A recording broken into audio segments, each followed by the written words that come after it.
Hello everybody, welcome to my YouTube channel. Wait, hold on, let me just do some poses. Okay.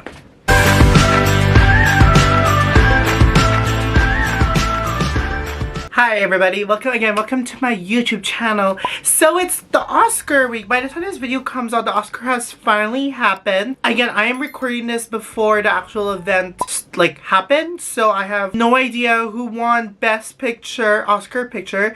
My hope is, personally, I would love it to be either, I'm happy it's either Anora or The Substance, but I think the Academy is going to choose Conclave with the Brutalist Scandalous and then Amelia Perez Scandalous. So I think they're going to go with Conclave, but personally I would love it to be Anora or The Substance. So yeah, as you know, so I'm going to do a ranking of this year's Best Picture nomination, because every single year, starting last year, I watch all the Oscars Best Picture nomination, whether it's controversial or not. I think this year's the most controversial one, especially with those two films, and we'll see where they are in my personal ranking. And so yeah, every year I always watch the Best Picture nomination. I mean, it's different for my channel, but it's related to pop culture, so I also want to give it a try and see how this goes. Again, so without further ado, let's just start ranking this, sharing my worst to best. I gotta say, putting the worst list was kind of hard. Okay, I don't want to be mean, but then this is my personal ranking, but the best one was pretty easy. I know which one I like, so you can decide. This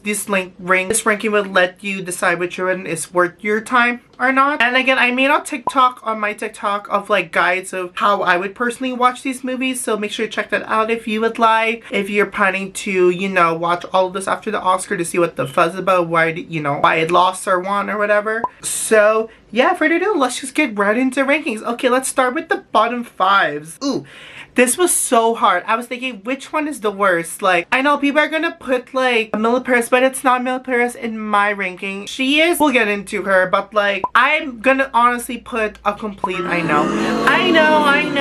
I personally would say this is one of best Timmy C's performance, I gotta say. Movie Ride. Again, when I watched this movie in the theaters, I had no idea who, I do know who Bob Dylan is, I just have no idea what his life is, nor his music. And of course, when I read there, most of the audience were older people, because that's what his target audience is, because he came from the 60s and 70s, mostly 60s or 50s. He's most of the music are folk music. I'm okay with folk music. I'm not really not the target. I'm just watching because the performances. They betray Bob, I guess it's non-spoiler by the way, they betray Bob Dylan kind of a dick for some people. A little bit he hates women a little bit, the way he would treat his women. You'll see in the movie. And it's a very slow movie, I gotta say. It's very slow and not a type of juicy biopic movie. It's just more oh, you just watch him be a bad person to everybody as he gets. But it's very interesting. But I definitely say it's worth the watch if you're a Timmy C fan. That's one of, in my personal, that's one of his greatest performances, especially with his singing. That one felt more organic than Wonka. So again, it's worth the watch, but it's just a very slow movie. Just keep that in mind. It's very slow. You just gotta be really into Bob Dylan for you to really enjoy this. If you're not, then you probably will not like it. I find it okay. I just love the drama, and I love Monica, who is nominated for Best Supporting Actress. So she was, I love her too. So anyway, unfortunately he is number 10, even though I just changed my mind and my thoughts can change. Anyway, number 9, this was, I put The Brutalist. I had to drag myself to the theater to watch this movie. Not only the runtime is very again, it's one of those movies where it's a long movie. It's very long. It's very slow pacing. In my personal opinion, I don't think it picks up until part 2 after it. I find the wife is very interesting in my point of view. And John Alwyn, he plays a character that is making you angry, especially his action towards the second act of the movie. It's a gorgeous movie shot. It's a very slow burn a little bit, but I feel Complete Unknown is more slow burn than movie. I definitely, I think that if you're a cinephile, I think you should definitely watch it. You should at least check it out. It's a very, it is a very movie. The fun part is the intermission. The intermission was very fun during when I watched it in the theater, but it's a very slow movie, and it takes place in the 50s, I think 50s or 40s, after or 2 or something like that. The set piece is amazing, and it's interesting to see Adrian Brody's performance, his character's arc and stuff, and what his character has gone through in that movie. Otherwise, it's just another slow, but it's not a slow burn as A Complete Unknown. I'm happy I saw it. It's just, you be the choice of it, and Okay, 8th place. I know you guys will be happy. I put Emilia Perez as 8th place. The music performance, I do enjoy it. It's just more like when I first watched it, besides like the controversial, I found like the voice be like, I wasn't expecting this to be like an Oscar. I'm very surprised it got so much like awards. I'm like, whoa.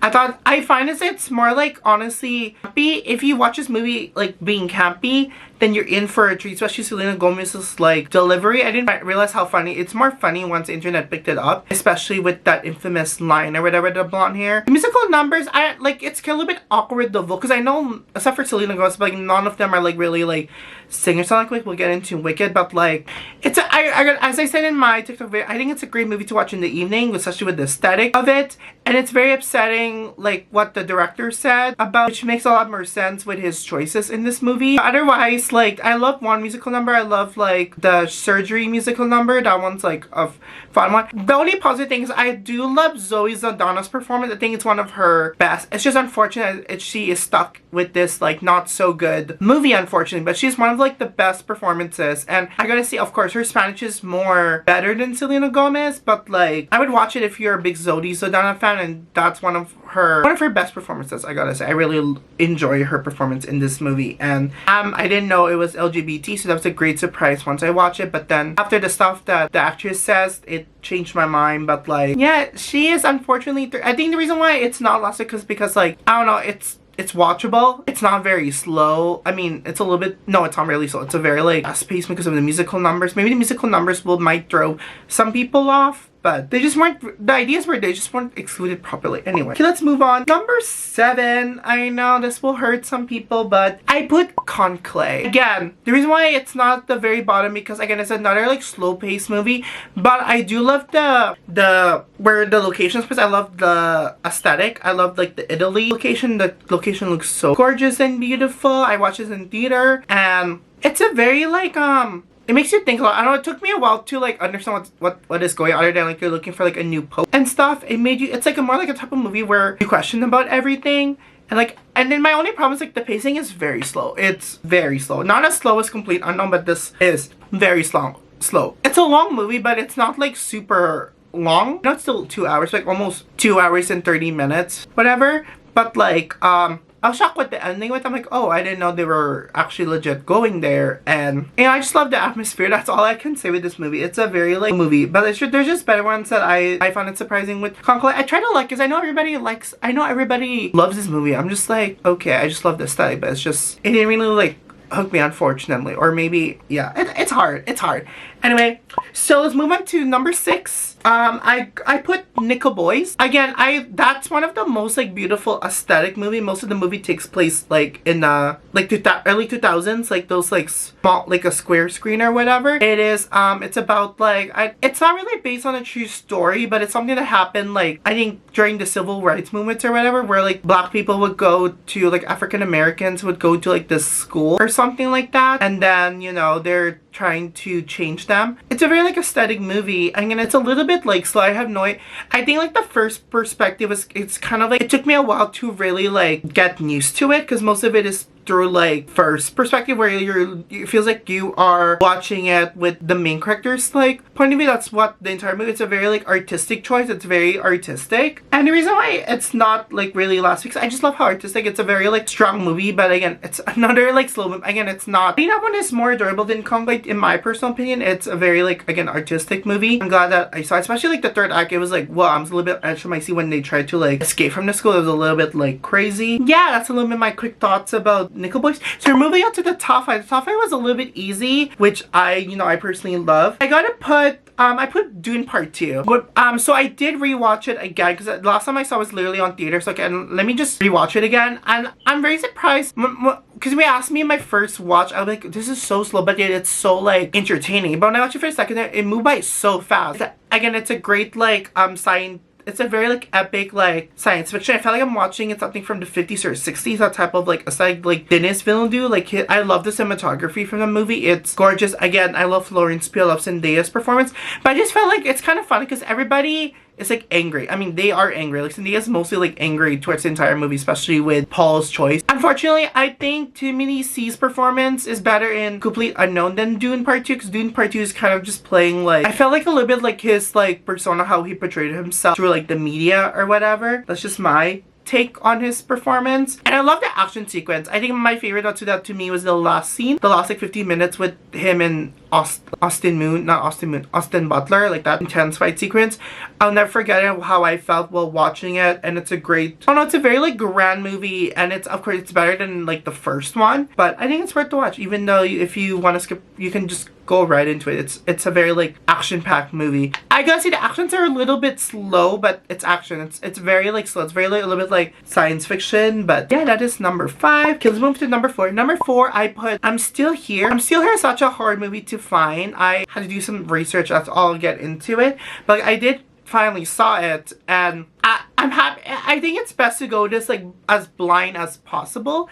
Like, I didn't know, well, if you watch this now, you know, but like, I didn't know this was kind of like based on a true story. And I really like enjoyed the performance of, I forgot her name, but like, she played like the mother of this movie. Her performance was really great. I feel like towards the end, I got like chills. Like, I would not recommend watching this at night unless you're very depressed, but like, it's a very like dark movie. And like the true stories have really like surprised me. I'm like, oh my god, I can't believe that happened in real life. And I felt bad like what she like went through. And it's kind of nice to see like an international movie that's actually from like Brazil, like unlike versus like Emil Perez. Like it's a very like, it's a great movie, and you learn about like, I think like the flashback towards like the time forward towards like the end of the movie were kind of like, took me a while to get used to, but it's a very like great story to see the mom's perspective. That's her movie basically, and it's a great watch. I would highly recommend. That's why it's number 4, and it's a great surprising watch that I discover how much, yeah, it's a very like sad movie, but it's a very like heartbreaking movie, I gotta say. One of those heartbreaking true stories movie. Yeah, because moving to the top 3, I think these ones are my jam. Like, I would rewatch this again. So number 3, I'm very surprised. I love The Substance. The Substance was a very like surprise movie. Yes, it's a little bit gross. It's not like brutally gross. It's just like gross to look at. I would highly recommend. Do not watch this movie while eating dinner. You're gonna feel gross out, especially with shrimp. You'll see in the movie. I think it's again, it's another like campy movie. I think this is more camp than Amelia Perez camp. And I do love Margaret Crutchley or something. Margaret. Demi Moore's performance. They were amazing, especially Margaret. She's a very like mean book. It's very nice to see Demi getting her flowers for this movie. It's kind of to see like a horror movie being recognized in the awards, because usually they're not really recognized. And it's an interesting topic. I saw some reviews, like I do believe like it kind of dragged a little bit towards the end, because it's like a great like short film concept, but I don't know how to like execute it. There's some like left unanswered questions, which I understand if you want to just leave it like open-ended or whatever, but like I'm very surprised how much I really enjoyed this movie. And it's a very like campy movie. It's a little bit gross out to look at, but it's a great commentary about ageism, especially in Hollywood. The setting is gorgeous, and it's just sad to see how everything goes down towards the end. So I really love The Substance. Okay, number 2 is Anora. I knew about this movie. I knew how it's getting so much, especially with Mickey Madison. Once I see this movie, I totally understand why she deserved those flowers. She deserved like all these award recognitions. She has like a great like Brooklyn accent. I think it's one of her best like movie roles based on the movies that I've seen her in, like especially Scream 5. And I forgot she was in Once Upon a Time in Hollywood, and it's one of her best. I hope she gets lots of roles about it. Just like she's a great Harley Quinn. Once you watch it, I'm like, oh, I totally see it now. I really love her character's attitude towards this movie. It's very like heartbreaking and very frustrating, especially what she had to go through towards the end of the movie. It's a very powerful movie. I'm very surprised how funny it is. It's a very like funny movie. When we're trying to be serious, it's like a very like funny situation, especially the way like she acts around it, especially with like the kidnapping situation and marriage or whatever. But yeah, it's the way I describe this one, it's kind of like a fairy tale in real life. Like what would happen if this were to happen like in real life, like love at first sight or whatever. But I really enjoy it. I hope to see it again like someday or soon again, but rewatch. I feel like it's gonna be better if I rewatch it for the second time versus like my first viewing, because I didn't know what to expect other than she's a prostitution and it's kind of like Pretty Woman in real life. I will definitely watch Pretty Woman at some point because I need to see the movie soon. And then number 1 is of course Wicked. She is right behind there. I have no notes. Wicked is like one of my personal comfort film. Great musical number. The cinematography. I think it's one of those movies that's kind of like a feel good movie a little bit towards the end, but Like, it's more like one of those like cozy movies in my personal opinion.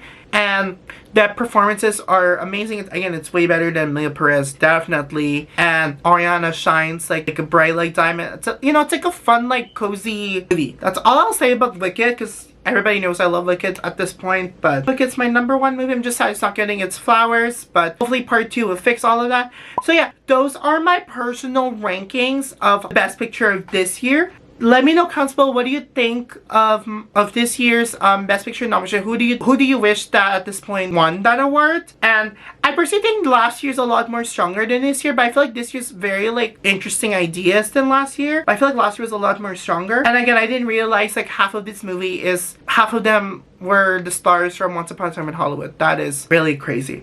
So yeah, that is my ranking. That is my video for my ranking of the Oscar 2025 Best Picture. Let me know below what do you think and any of this, and what do you think of the ceremony by the time this video comes out. And yeah, let me know below, and I'll see you all next time, or maybe next year if I do this again. Okay, see ya. Okay, bye. Poof.